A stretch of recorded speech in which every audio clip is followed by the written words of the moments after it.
दवा योजना के अंदर हम उसका हश्र दे चुके हैं। उसका पूरी दवाइयां 200 मिली नहीं तो उन्होंने ये चीज बड़ी अच्छी की निःशुल्क दवा योजना 150 दवाइयों 200 दवाइयां थी, जब उन्होंने 400 दवाइयों की घोषणा और 400 दवाइयां पूरी नहीं मिली, उससे पहले 600 दवाइयां की घोषणा कर दी, तो वो घोषणाएं आगे बढ़ाते चले जा रहे हैं। सुमन शर्मा जी हमारे बीच बैठी हैं इस वक्त बीजेपी से। एक बात बताइए कि ये कहीं लगता नहीं कि बंद कमरे में एसी कमरे में बनाई गई योजनाएं और उनको केवल थोप दिया गया, केवल अपने आप को एक लोगों के बीच में, आम आदमियों के बीच में या उनके पटल पे अपने आप को सर्वोत्तम घोषित करने के लिए, या फिर अपने पर्सनलाइजेशन में पद्मश्री या पद्म भूषण पाने के लिए? जितनी भी सरकार की योजना होती है वो जनता के लिए लाभदायक हो, ये कोशिश सरकार करती है। और हमारे मुख्यमंत्री अशोक गहलोत जी या उनके शासन के लोग आज इस जनमंच के कार्यक्रम से किस तरह से मुंह छुपा के भागे हैं, इससे बड़ा उदाहरण उनके योजनाओं के फेल होने का आपको नहीं मिल सकता। अगर ये जनहित की योजनाएं होती तो आज जनमंच के कार्यक्रम में उनके पार्टी के पदाधिकारी भी होते और सरकार के अस्पताल के जिम्मेदार लोग भी होते। तो इससे पता चलता है कि सरकार की योजनाएं कितनी बेकार थी। ये केवल भारतीय जनता पार्टी के लोग होने के कारण मैं ये बात कर रही हूँ, ये नहीं है। दूसरी बात मैं ये कहना चाहूंगी कि जब गहलोत सरकार में आए थे तो पेशे से वो जादूगर हैं, इसलिए वो पहले तो जादूगर जादू कर जाएगा और किसी को समझ नहीं आएगा, इस चाल से राजस्थान में काबिज तो हो गए।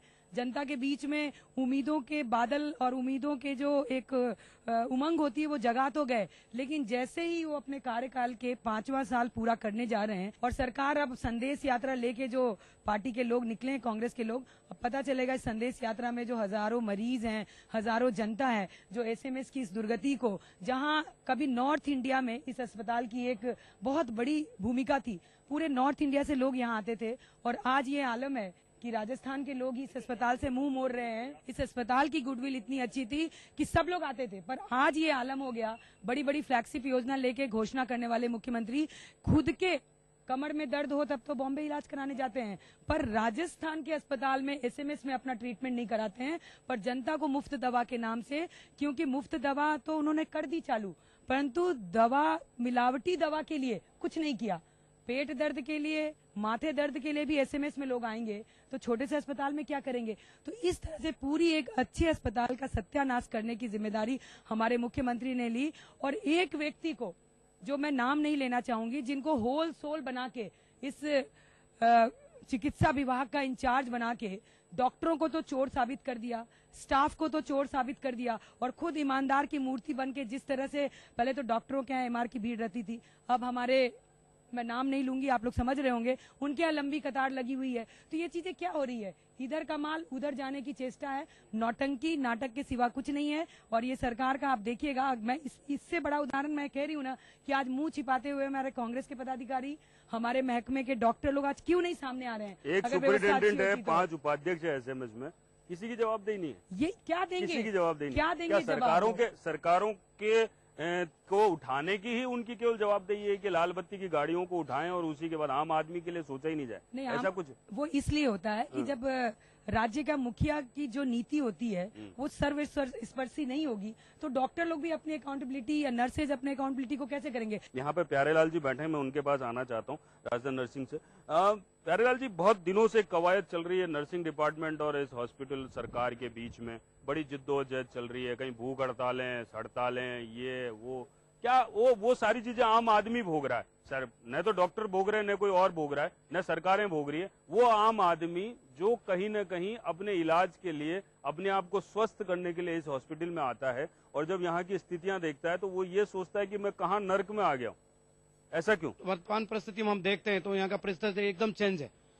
मरीजों की संख्या माननीय मुख्यमंत्री के द्वारा जितनी फ्लैक्सिबिलिटी योजना की गई उसके according staff, doctor, nurses, paramedic staff, with in ward boy, हम देखना चाहते हैं कि राजस्थान का सबसे बड़ा अस्पताल है, यहाँ 1862 बेड हैं, परंतु नर्सेज की 750 अधिकृत पोस्ट हैं। मेरे साथ मेरे सहायक कर्मचारी संघ भी बैठे हैं, लैब टेक्नीशियन संघ भी हैं, यहाँ ठेका कर्मी भी हैं।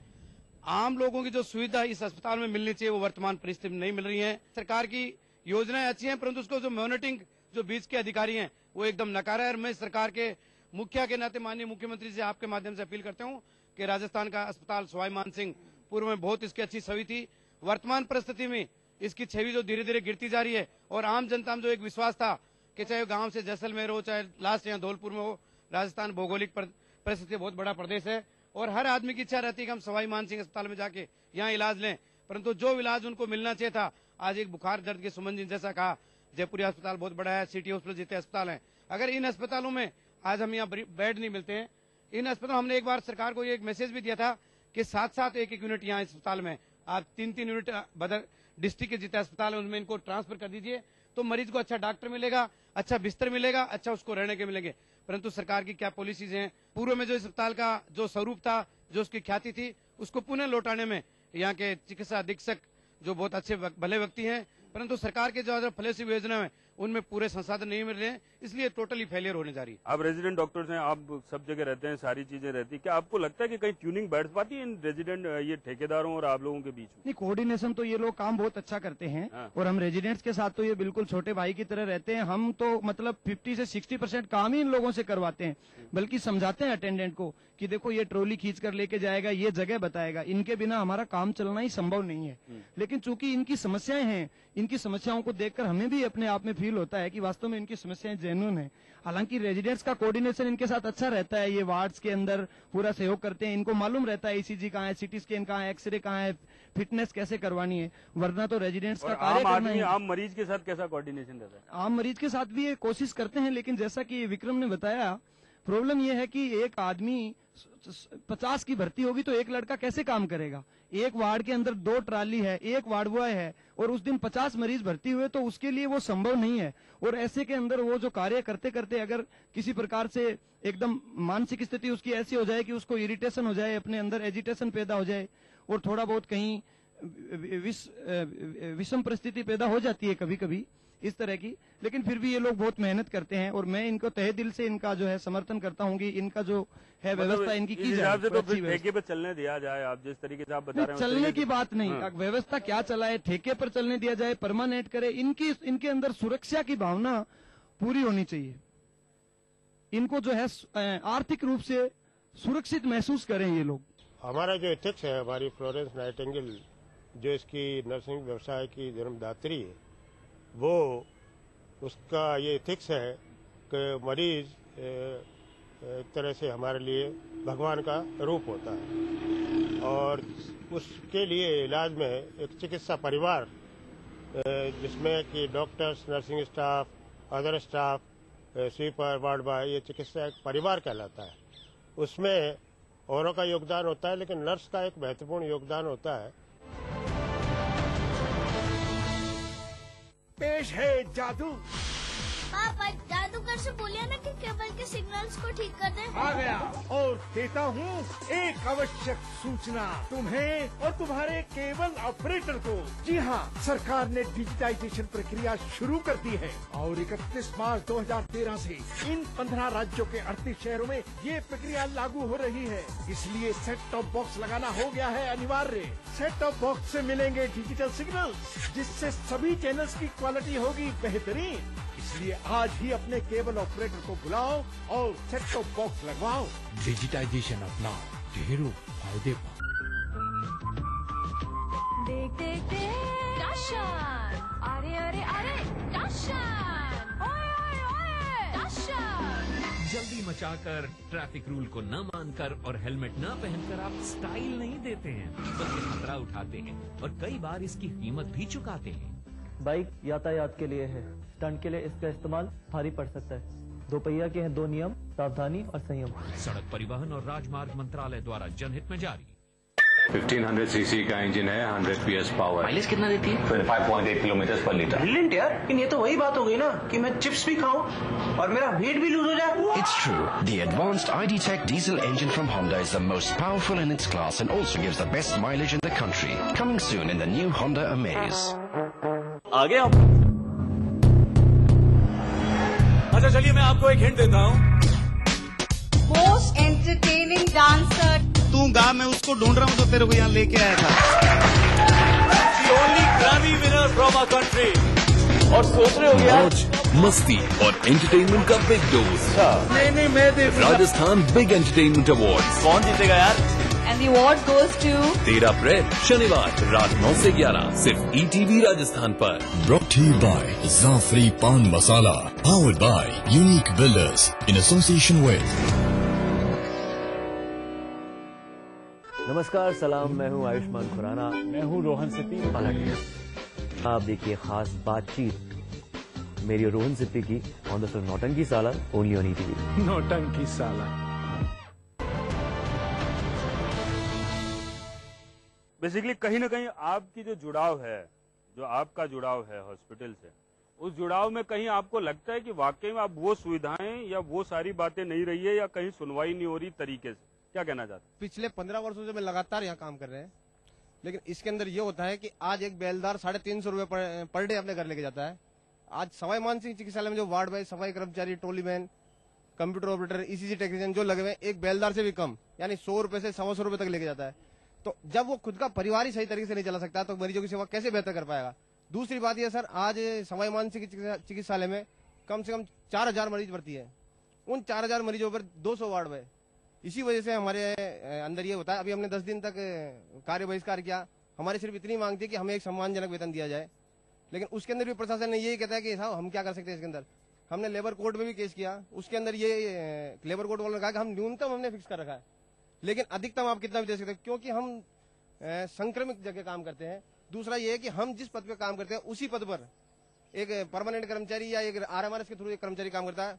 उनके इतनी असमानता है कि तीनों को 3 तरह का वेतन दिया जाता है।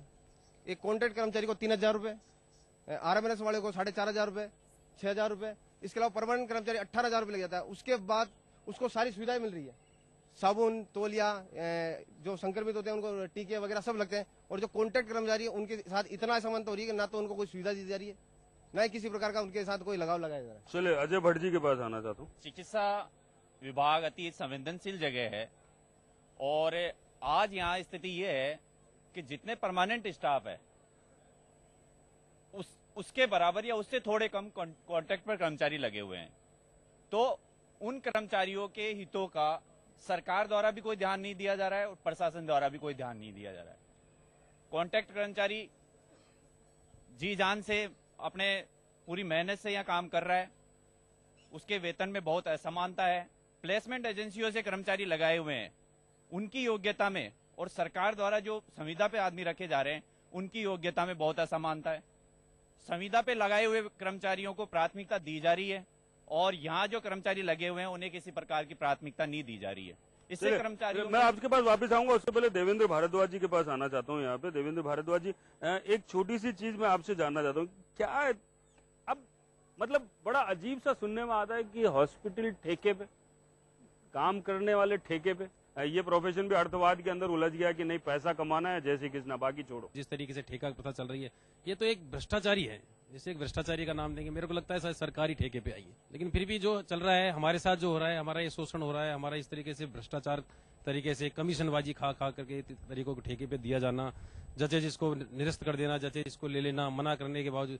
जिस आदमी ने 5-5 वर्षों से 10-10 सालों से कोई अपना पीएफ वगैरह कोई जमा नहीं कराया है, किसी की सैलरियां नहीं दी है, किसी को नियमितता करने के लिए कह दिया है, वो भी फिर भी अभी तक उन्हीं का ठेका चलना, ये एक भ्रष्टाचारी है, चाहे वो प्रशासन की कहें चाहे सरकार की कहें। मैं प्रहलाद जी के पास आना चाहता हूँ, प्रहलाद जाखड़ जी के पास, और अध्यक्ष जाड़ हमारे बीच बैठे हैं। जहाँ पर रेजिडेंट डॉक्टर्स की बात है वो भी बहुत अपने तरीके से आम आदमी से जुड़े रहते हैं, वार्ड में जुड़े रहते हैं।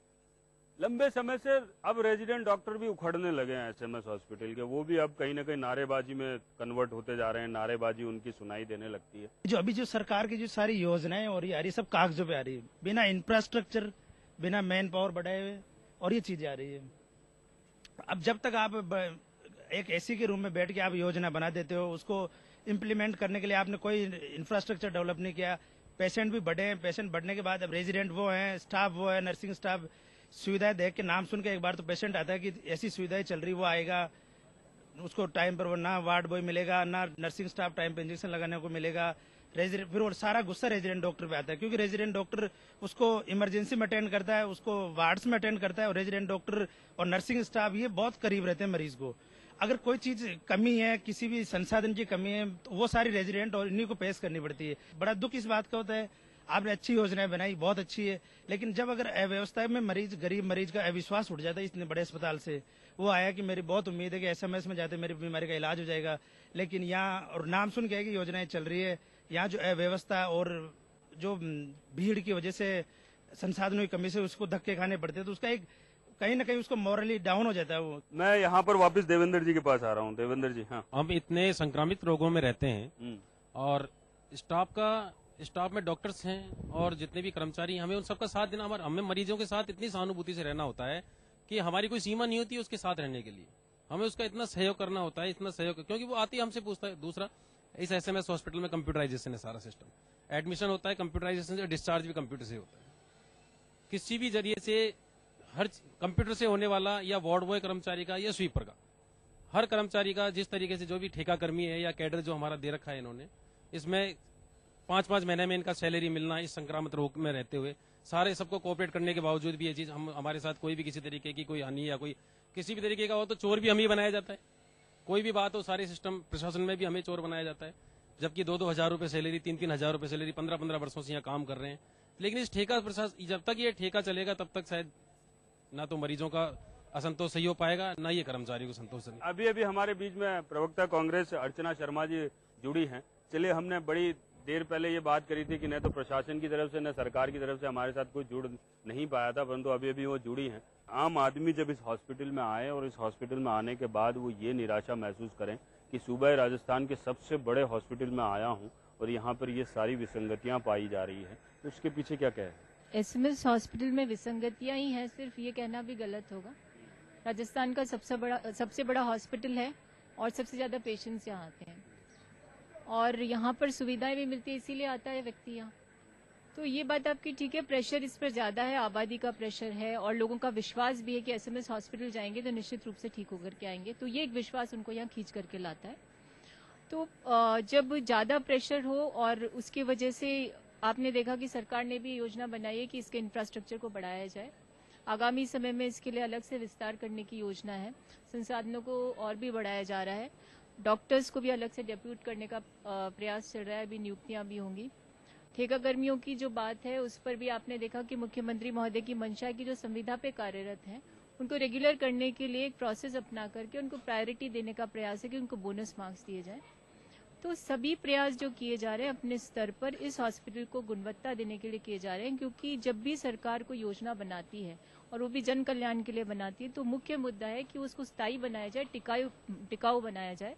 और वो तभी होता है अगर जन सहभागिता की है तो उसमें सहभागिता की आवश्यकता होती है, और यदि पूरी तरह सरकार को चलानी है तो फिर उसके लिए ये प्रयास किया जाता है कि जो भी नीति बने उसके लिए इस प्रकार से उसका इम्प्लीमेंटेशन हो कि आगामी समय में लंबी चले वो। और शुरुआत में कुछ समस्याएं आती है, जैसे शुरू में विपक्ष वाले कहते थे फ्री मेडिसिन स्कीम है वो अच्छी नहीं चल रही है, लेकिन वास्तविकता है कि आम आदमी लाभान्वित हो रहा है, तभी तो इतना बड़ा आउटडोर हो गया है और इतने लोग उससे लाभान्वित होते हैं, इसीलिए यहाँ खींचे चले आते हैं। इनका ये दावा भी है कि सब जितने आम आदमी लाभान्वित कम हो रहा है वो हैजल ज्यादा हो रहा है, यहाँ पे वो ज्यादा परेशान हो रहा है, उनका ये भी कहना है। डॉक्टर्स जो हैं उनके द्वारा ये कहा जा रहा है सबके द्वारा कि हम 4000 मरीज हैं, उनके ऊपर 200 नर्सिंग डिपार्टमेंट है, उसके कारण वो तरीके से बात नहीं हो पा रही, क्योंकि जिस तरीके से मुफ्त दवाई योजना और जिस तरीके से यहाँ पे इलाज के लिए जो मुफ्त योजनाएं चालू की गई हैं उसके कारण और ज्यादा बढ़ गया है प्रेशर, तो उसी हिसाब से मेन पावर नहीं है यहाँ पर। उसके बिल्कुल आपकी बात ठीक है कि मैन पावर नहीं है। 6200 डॉक्टर सेवारत हैं राजस्थान में। तो जब से कांग्रेस का शासन आया तो 3200 डॉक्टर्स जो है हम लोगों ने उनकी नियुक्तियां दी पूरे राजस्थान में। देखिए मेडिकल प्रोफेशन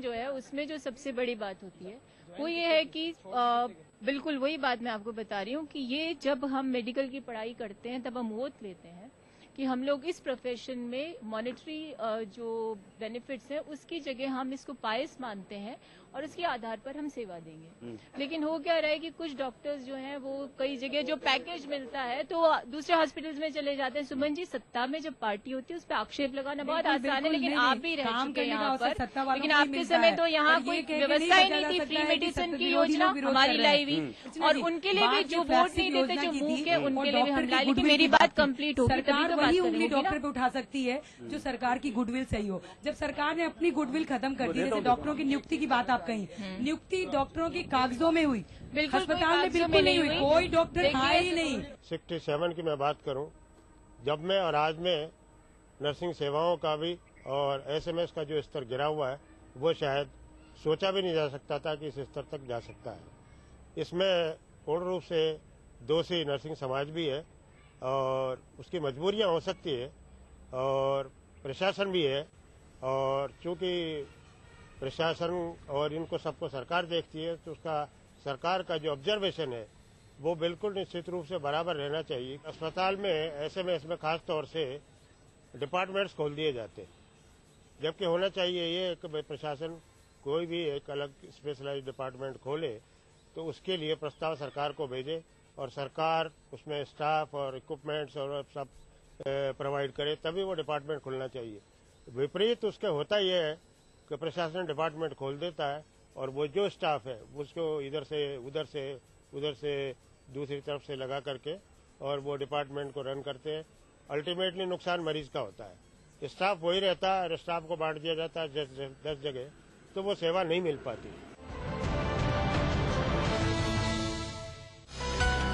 कॉरपोरेट जगत की हर हलचल हो या प्रशासनिक क्षेत्र में बदलाव या फिर बदलाव की सुगबुगाहट, ब्यूरोक्रेसी की हर खबर पर खास नजर। शुक्रवार विशेष विश्लेषण के साथ प्रधान संपादक सुरेश मेहरोत्रा होंगे रूबरू। ब्यूरोक्रेसी की बात करेंगे कि नौकरशाही की दुनिया में क्या चल रहा है। देखिए in arrangement with whispers in the corridors, सोमवार से शनिवार न्यूज एट 9 PM।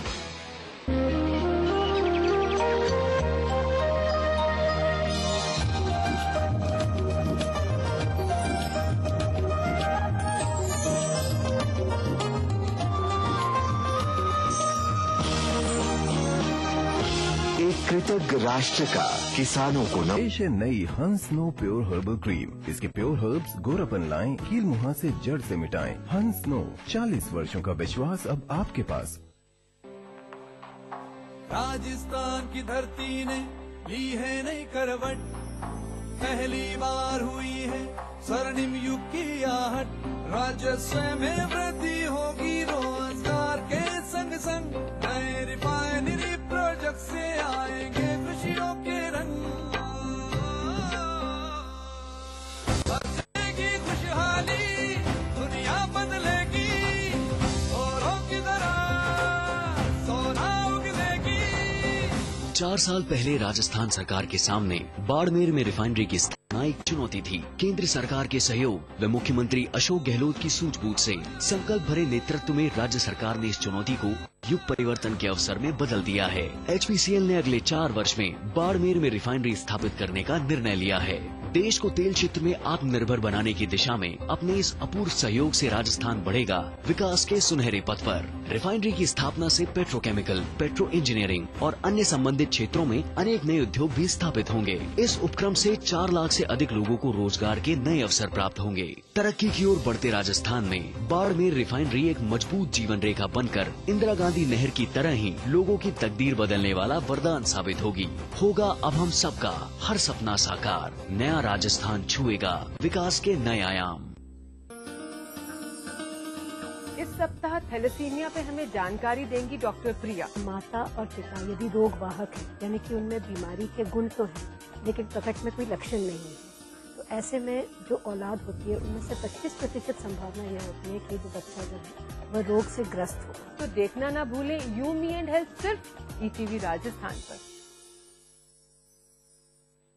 इस कार्यक्रम के सह प्रायोजक हैं लर्न बाय फन, बच्चों को ब्रिलियंट।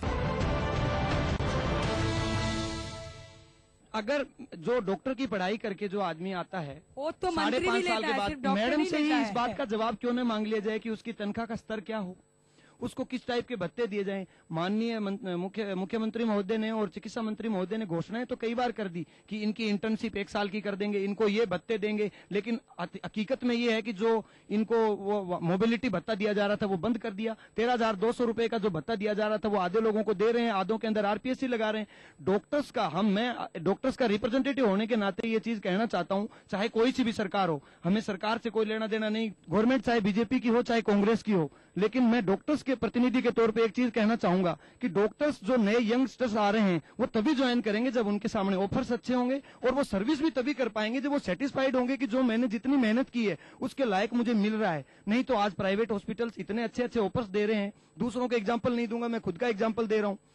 जब आपको अच्छी जगह नहीं मिल रही, रहने की सुविधाएं अच्छी नहीं है, और चलो कोई बात नहीं, अपना ग्रामीण जो है भौगोलिक परिस्थितियां ऐसी हैं कि विषम परिस्थितियों में अपने डॉक्टर्स काम कर सकते हैं, लेकिन उसको उसके लिए कुछ भत्ते वगैरह तो दे हो ताकि वो अपने रूप से सुरक्षित महसूस करते हुए काम कर सके। और नए लड़के जो मैडम कह रहे हैं 3200, ये भर्ती निकालते हैं 1000 की, 1300 फार्म आते हैं, 600 ज्वाइन करते हैं, 1 महीने के बाद 300 छोड़ के चले जाते हैं। अंतिम स्थिति ये होती है कि 3200 में से अब तक 1200 लोग भी आपको फील्ड में मिलेंगे नहीं। क्यों नहीं मिलेंगे? क्योंकि वो जाकर देखते हैं, नौकरी का चाव सबको होता है, सरकारी नौकरी का, लेकिन 2 महीने में उनके समझ में आ जाता है कि यहाँ पे परिस्थितियां क्या है, उनको किन कामों में लगा दिया जाता है। जब मुझे इतनी बड़ी बड़ी किताबें पढ़ करके वही 5 ब्रांड जो किसी एक के द्वारा प्रायोजित करके रख दिए गए हैं, उनकी गुणवत्ता के बारे में भी मुझे कुछ पता नहीं है, उन्हीं 5 ब्रांड को मुझे जाकर के लिखना है, तो फिर नॉलेज की कहाँ जरूरत है? वो 5 ब्रांड लिखने वाले कोई भी BSc MSc वाले लोग लगा दिए जाएं, वो उनको सिखा दिया जाए कि ये 5 दवाइयां बांट दो, हम बांट देंगे। मैं वापस आना चाहता हूँ अर्चना जी पास, कुछ सवाल निकले हैं। देखिए, वेतन विसंगतियां जहां भी होती हैं तो उनके लिए कमिटीज बनती है और इंटर स्टेट कमिटीज बन के उस पर डिसीजन लिया जाता है कि जैसी विसंगति है उसको दूर किया जाए। ये एक एडमिनिस्ट्रेटिव प्रोसीजर होता है और डॉक्टर्स जब डिमांड रखते हैं तो उसके आधार पर उसका समाधान भी होता है। दूसरी बात यह है कि आपने ही पढ़ाई नहीं की डॉक्टरी की, हम भी समझते हैं कि जो डॉक्टर बनता है उसको बहुत ज्यादा पढ़ाई करनी पड़ती है, लेकिन जब वो इस प्रोफेशन में आता है तभी उसको समझ लेना चाहिए कि मुझे जनसेवा के काम में जाना है। ठीक है, आपको आज के जीवन स्तर को मेंटेन करने के लिए एक अच्छा एक हैंडसम सैलरी मिलनी चाहिए, इसकी हम भी तरफदारी करते हैं। हमारा संगठन, कांग्रेस संगठन और कांग्रेस की सरकार भी इस चीज को मानती है और आपकी जो मांग है उसके बारे में विचार भी समय समय पर किया जाता है। लेकिन ये कह देना कि दवाई 4-5 मिलती है, उसकी गुणवत्ता का भी मुझे नहीं पता है और वो मुझे देने के लिए बाध्य होना पड़े, तो उस पर भी आप सजेशंस दीजिए ना। ये पारदर्शी प्रशासन देने के लिए हम कृत संकल्प हैं, आप एक बात पूरी होने दीजिए। तो ऐसी अवस्था में एक आम आदमी, आपकी बात हम समझ रहे, लेकिन हम भी तो पब्लिक डीलिंग करते हैं, हमारे पास भी जनता का फीडबैक है। जनता साधुवाद देती है कि आपने उस व्यक्ति को बीमारी से बचाया, उस व्यक्ति के प्राणों की रक्षा की जिसके पास पहले इन चीजों का एक्सेस नहीं था। तो हर चीज को कटघरे में खड़ा करने से पहले ये समझ लेना चाहिए कि जिस राज्य में संसाधनों की कमी थी वहां पर ऐसी 15 फ्लैगशिप योजनाएं चल रही हैं जिसमें खाद्य सुरक्षा है, घर की सुरक्षा है, जिसमें चिकित्सा सुरक्षा है। और देखिए, मूक प्राणी जो बोल नहीं सकते, जिससे हमें वोट भी नहीं लेने, हमने तो उस 5.5 करोड़ जानवरों के लिए, पशुधन के लिए भी फ्री मेडिसिन किए। और आज जो कृषक था, जो अपने बुजुर्ग पशु को, जो बूढ़ा हो रहा था पशु, उसको छोड़ देने को बाध्य था, उसके लिए फ्री मेडिसिन की सुविधा की है। अब विपक्षी लोग हंसते हैं तो इसलिए हंसते हैं क्योंकि वो हतोत्साहित हो रहे हैं, उनके पास कहने के लिए कुछ नहीं है। तो ऐसी अवस्था में जनता, देखिए समझिए, जनता का ठेका भारतीय जनता पार्टी ने नहीं ले रखा है, जनता का ठेका हमारे पास भी है, जिसे हमने लेके आए, ये जनता SMS की है, बताएंगे आपको, बताएंगे, बिल्कुल बताएंगे। सबसे बड़ी योजना को चला कौन रहा है मैडम? आज डॉक्टर्स चला रहे हैं।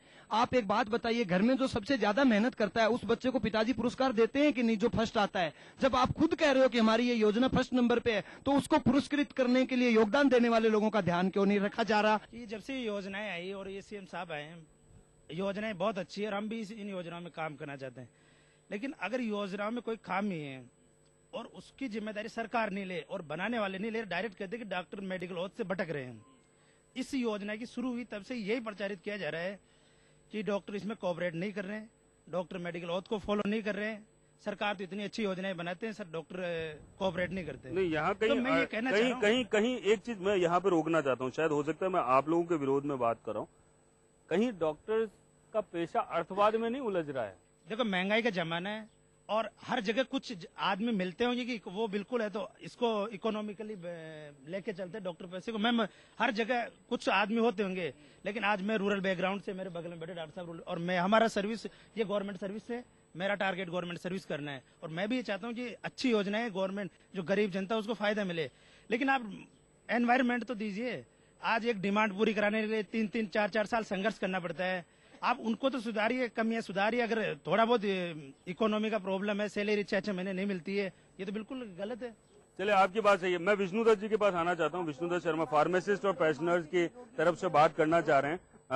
बताइए सर, विष्णु जी क्या बात है? बेसिकली कई बहुत सारी चीजें हैं जो बात कर रहे हैं। अब 1-2 चीजें निकल के आई है। जहाँ निःशुल्क दवा योजना की बात थी, पहली बात तो ये थी कि 600 दवाइयों की घोषणा, पहले शुरू में 1 से 150, फिर 150 से 250 की गई तो पहले की 150 गायब हो गई, फिर वो 150 से 250 रह गई, फिर 250 से 400 करी तो पहले की 250 गायब हो गई, फिर वो 250 से 400 रह गई। वो अब बड़ी उआफों की स्थिति हो गई है। यहाँ का आदमी जो निःशुल्क दवाई लेके जाता है वो खाना भी नहीं चाहता ये योजना जिन्होंने मुख्य रूप में मुख्य धारा में लेके आने वाले थे, हमारे जो एक बड़े चहेते हैं, राजस्थान के बड़े चहेते हैं, मुख्यमंत्री जी के भी चहेते हैं समीर शर्मा जी, उनको हर बार हमने आम आदमी के बीच में बुलाकर इस जो मेन बात थी कि